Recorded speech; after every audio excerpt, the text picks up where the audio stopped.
Ask unanimous consent the quorum be dispensed with. Without objection. Now, Madam President, yesterday the Senate failed to advance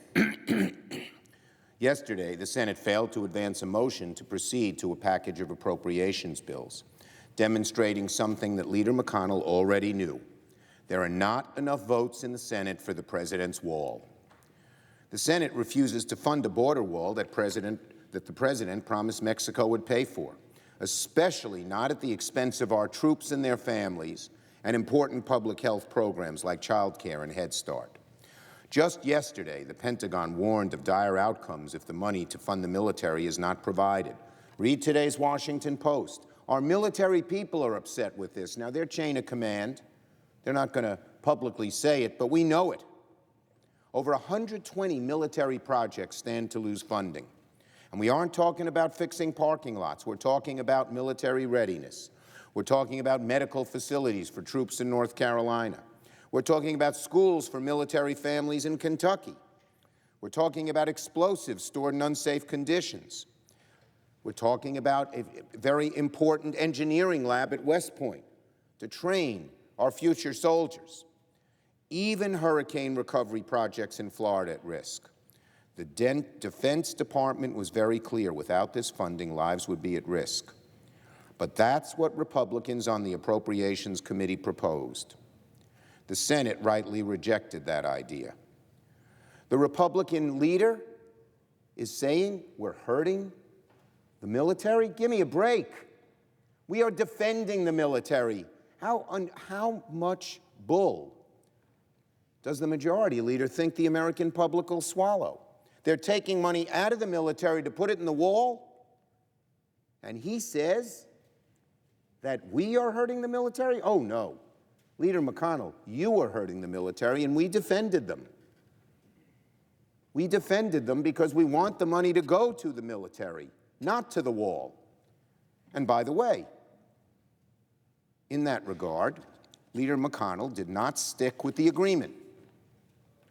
The agreement was not only on the 302As, but there'd be bipartisan agreement on where the money on the defense side and the non-defense side would be distributed. And instead of consulting Democrats, they tried to jam something down our throats, taking money out of defense, out of Head Start and other programs in the Health and Human Services budget, and put it into the wall. Well, that wasn't going to stand, it isn't going to stand, and it will not stand. Leader McConnell, I hope you've learned your lesson. Shutting down the government or trying to eyeball for the wall isn't going to work.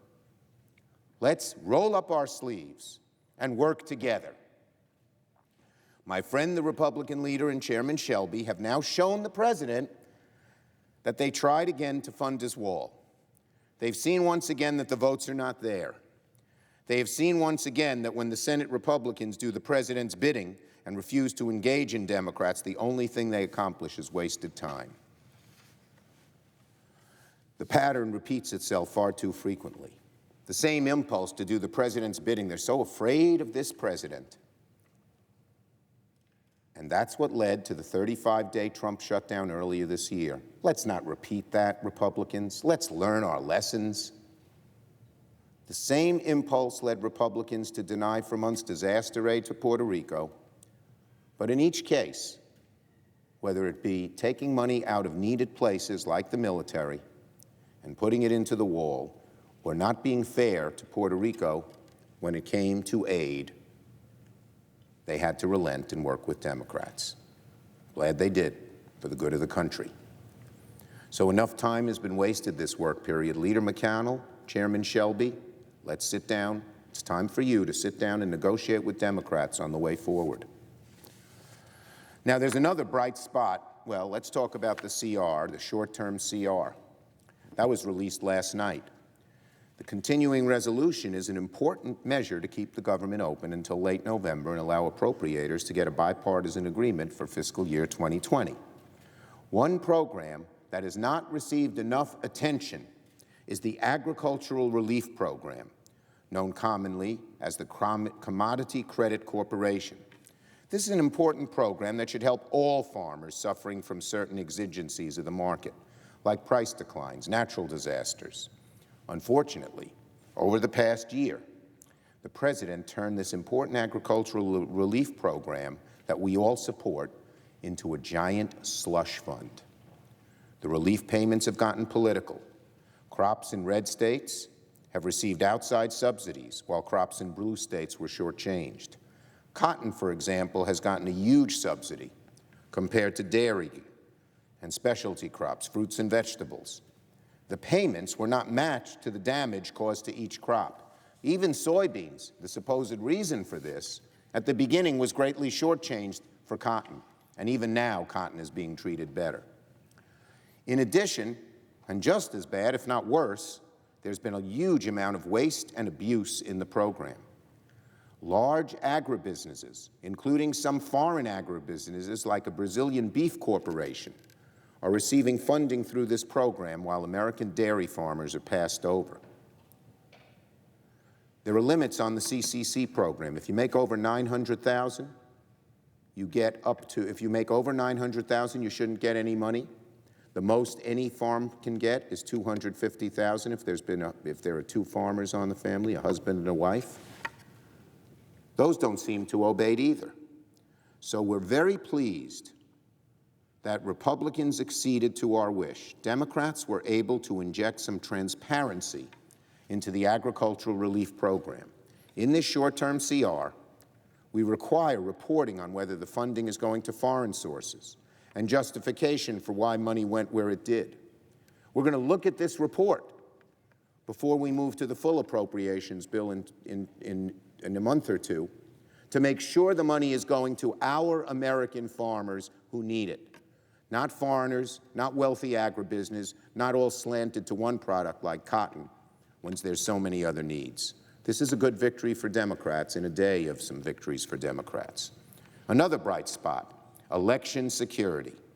This morning, after months and months and months of Republican resistance and months of insistent Democratic pressure, Senate Republicans have finally agreed to support our Democratic request for additional election security funding in advance of the 2020 elections. This is similar to an amendment Democrats offered during last year's appropriation process to help states harden their election infrastructure to protect against Russian or Chinese or Iranian interference. A year ago, our Republican friends unfortunately and short-sightedly rejected this amendment. Well, maybe, just maybe, Republicans are starting to come around to our view that election security is necessary, that if Americans don't believe their elections are on the up and up, woe is us as a country, as a democracy. It's not all the money we requested and doesn't include a single solitary reform that virtually everyone knows we need, but it's a start. Leader McConnell kept saying we don't need the money. I made umpteen speeches here at this chair, and the Republican leader denied the need. But now, thank God, he has seen the light. We need more money for election security. Ask election officials, Democrat or Republican, throughout the country. So I hope today's vote means that Senate Republicans are beginning to see the light on election security. While this funding is important, it's not the only thing we need to do to secure our elections from Russian, Chinese, Iranian, or any other foreign country interfering. There are multiple bipartisan pieces of legislation awaiting action on the floor that would counter foreign influence operations against our democracy, safeguard our elections, and deter foreign adversaries from even attempting to interfere. We have been warned time and time again by our national security leaders, nearly all of them Republicans appointed by President Trump, that China and, of course, Russia are potential threats in 2020. We cannot sit on our hands while our adversaries try to replicate and outdo what Putin accomplished in 2016. Leader McConnell should bring the bipartisan bills. We're getting the money in appropes, but we need more legislation to refine where the dollars go. So, Leader McConnell, now that you've seen the light on the money, go one step further. Bring the bipartisan bills, the Defending American Security from Kremlin Aggression Act, the Secure Elections Act, and the Deter Act, to the floor for a debate and a vote. Otherwise, the job will remain incomplete and our democracy vulnerable. Finally, on guns. Yesterday, according to reports, Attorney General Barr came to Capitol Hill to discuss a one-page proposal on gun legislation that he had put together. It became clear soon after that the White House, seemingly out of fear of reprisal by the NRA, was unwilling to embrace its own Attorney General's proposal.